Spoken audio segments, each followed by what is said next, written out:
Hello and welcome to the Gooner Talk, back again with you guys for another show, for another episode of our Tactical Breakdown series, the show in which we look at the players that Arsenal have been linked to in an analytical way and with the help of some fantastic footballing experts. And today is no different as we look at the Brazilian centre-back, and it's fair to say all-time Liga Brazilian legend Thiago Silva, which is not someone I expected to be covering on this show, it's fair to say, but it seems that Arsenal have thrown their hat into the ring regarding the end of Silva's contract, which is approaching the end of this season. He'll be available to move on for a free, and supposedly PSG are not interested in renewing Thiago Silva's contract whatsoever past this year. And so henceforth, Arsenal feel that it's necessary for them to go in and try and get the basically very, very talented, but it's fair to say, quite... You don't use the word old for a 35-year-old, but experienced is probably the most polite way of putting it in terms of defenders, in terms of players. So it's a really intriguing one. I'm really looking forward to reading through some of your comments after this as to what you think. And if you're completely dead set against this right now, stick with us. Listen to what the guys have got to say and myself, and maybe your mind will change. So let's jump into the part of our expert. But before we do, please make sure you hit a like on the video if you're enjoying the series, and subscribe to the channel if you're new around here, and turn those notifications on so you never miss a show. But I'm joined as always because we're talking about someone from France here in Liga, PSG. You know exactly who's coming. It's Mr. Jeremy Smith. You can follow him on Twitter at Jeremy Smith 98, I believe it is. I should know this by now. I've said his name so many times. It will be in the description if I've got that wrong, but I'm pretty sure it's 98. But take it away, Jeremy. Tell us all about Thiago Silva. Feels a bit weird to be talking about a player like Thiago Silva, because usually for these things we're talking about sort of young, unknown, up-and-coming players, whereas Thiago Silva is going to be 36 later in the year. So, you know, very much a veteran and probably one of the best defenders in the world over the last decade or so. So I feel like I'm probably not telling anyone anything that they don't already know. For me, he kind of represents everything about PSG over the last 7 or 8 years, for better and for worse. And I'm not really sure whether that's a good thing or a bad thing if Arsenal were to sign him. I think there's no doubt at all that he's a superb defender. You look at all his stats, less than one foul every 2 matches or something like that. He's won the league, I think, 8 of the last 10 years, either with Milan or PSG. Very, very good distribution, strong in the air, excellent on the ground, fantastic reading of the game. And, you know, sublime at times. The problem is he can kind of go from the sublime to the ridiculous. And most of the criticism that he rightly gets at PSG, and I think it also stretched to his Brazil career, and especially during the 2014 World Cup, is kind of a lack of leadership or a lack of sort of moral fibre, which is weird because when you look through his career, he's, from growing up in poverty, he's overcome so many hardships, personal hardships, illnesses, laid up in a hospital bed in Moscow for 6 months, couldn't have been fun, with tuberculosis, bad injuries as well. But when it's really come to, for PSG anyway, to taking the next step and helping them in the Champions League, he's sort of been found wanting. And for me, it reminds me of that World Cup in Brazil, where, for example, for a penalty shootout against Chile, he sat by himself crying rather than stepping up. Then he gets himself suspended in the quarter-final, which leads to Arsenal's David Luiz putting in the worst and most hilarious performance in history against Germany. And for PSG as well in the Champions League, there's been, conceding a needless penalty, which saw them get knocked out on away goals to Chelsea. There's been conceding another needless penalty against Chelsea, which actually this time, to be fair to him, he's the one who scored the goal that sort of saved PSG and got them through that time, but obviously still not doing enough to take them to the next stage. And then obviously there was the 6-1 against Barcelona. Funnily enough, he missed the first leg, which PSG won 4-0 superbly. Then he came back in the 6-1, and frankly, the referee was a disgrace in that match. But Silva really set the tone just throughout the match, retreating further and further and just completely losing his nerve and kind of carrying the rest of the team with him in a bad way. So put all that together, you've got a fantastic defender. You know, if Arsenal were to sign him, obviously with Saliba next to him, and supposedly Silva, you'd have thought would speak French by now, although it certainly took him quite a few years. You know, that could be good for Saliba to learn under him, for example. But on the other side of it, I feel personally like one of Arsenal's problems. I remember, you know, Wenger always talks about mental strength, but it feels like something that's been missing from Arsenal for so long.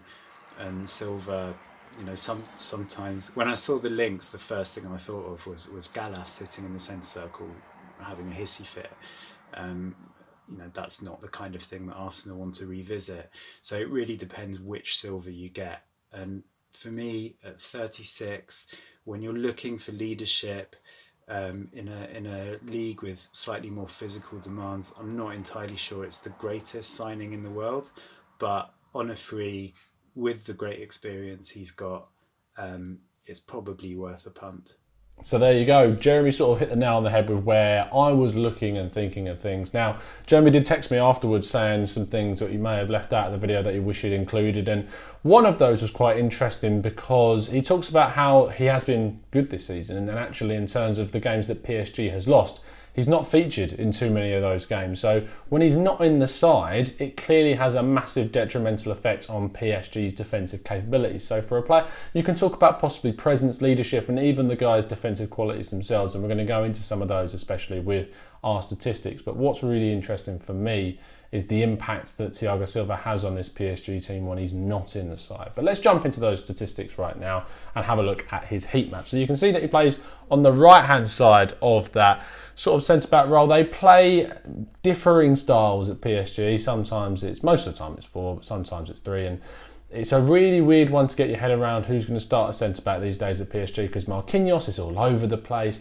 But you know that Thiago Silva is dead set in his ways as a centre-back, and so you pretty much know as a right-footed guy, he's going to be playing on that right-hand side for Arsenal were he to sign for us. So that's going to be really key and really interesting to look at what's been going on in terms of how he might fit into the side, because Arsenal, in terms of right-footed centre-backs, we're pretty well stocked now. We've got plenty of those. Saliba's coming in as a right-footed centre-back as well. You've got the likes of Marie that can play there. Even Kieran Tierney can deputise at left-back, although I know a lot of people would not want him to, but he has done for Scotland. So there is cover on that left-hand side, but it's mainly the right-hand side. Arsenal are well stocked. Let's move then on to his defensive statistics and get a real idea about how good this guy is.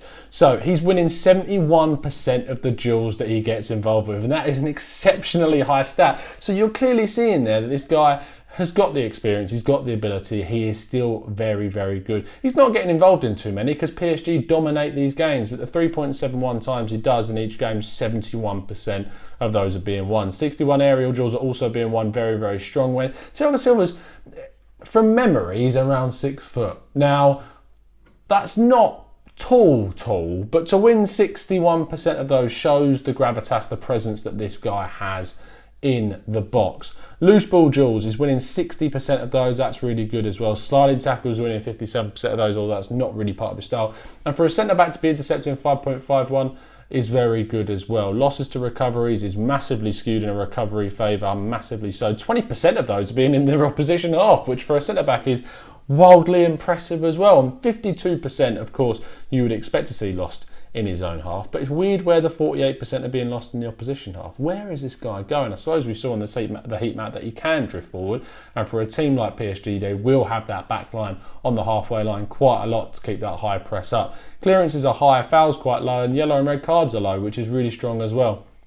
Let's look at his passing stats then. 95% passing accuracy. Really good to see this guy is safe at the back. He's not trying so many things that are silly. 62% long passes. So when he does go for a long one, they're fairly accurate as well. Just over 60% is really, really good. Through passes, not too much part of his game. Neither across his assist, XA or second assist. You'd expect them to be very, very low as a centre-back. Passing into the final third, when he does pass there, 84% accuracy. Very strong. Once again, showing his experience, showing his ability. Passing into the penalty area, 45.8%. When he gets the opportunity to do it. 59 passes are being received in each game, which shows these players trust this guy. They go back to him when they need to. The goalkeeper play it out to him, and then he knows that this guy in Thiago Silva is going to be able to pass the ball forward. Forward to backward passes massively skewed in a forward favour, and 90% accuracy overwards in the forward passes accuracy area is fantastic. Finally then, looking at the attacking stats to round off this statistical section. 1 goal, 1 assist this season so far for a centre-back. The attacking stats are always rather comical. The shots that he's taken are in the area, because typically he's up there for corners. XG is going to be low, and so are those shot assist dribbles. He's not someone that dribbles out from the back, but when he does, 100%. You can't say nothing wrong about that. Offensive duels, winning 77.8% of those as well. Touch in the penalty area, 0.45. Progressive runs, 0.79, and fouls that he's suffering, 0.49. So there you go. Everything that you could possibly want regarding Thiago Silva covered in this video. And for me, I hope those stats have changed some people's minds. Say, yeah, what's the point? He's going to cost a lot of money in terms of wages. Yes, he will. But my mind is that Arsenal aren't going to sign a centre-back in terms of putting a big outlay. We've spent a lot of money on William Saliba. And for me, Arsenal have not got anyone at the club experienced enough. And I'm counting David Luiz in this, because David Luiz does make several mistakes, even though he has improved, to really teach young centre-backs, not only Saliba coming in, but Mavropanos. Rob Holding needs to improve a lot. Callum Chambers when he returns from injury. These younger guys, I'm not saying young, especially Chambers, but these younger guys could really benefit from having someone like Thiago Silva at the club. And I think the fact that you could be getting him on a free coming into the side, Jeremy talked about the possibility that he does speak French, which would help it with a link with Saliba as well, would be massive. And I think the influence that Thiago Silva could have on someone like William Saliba, just starting out in your Arsenal career, especially someone that's been in France and is transitioning in the same way, but much more experienced, would be huge. I think this is, if it is to happen, if it is a possibility, for me it's an absolute no-brainer. Go out there, sign him to a 1-year deal on a free, pay him 200 grand a week, which is probably what he would cost with the wages that he's on at PSG.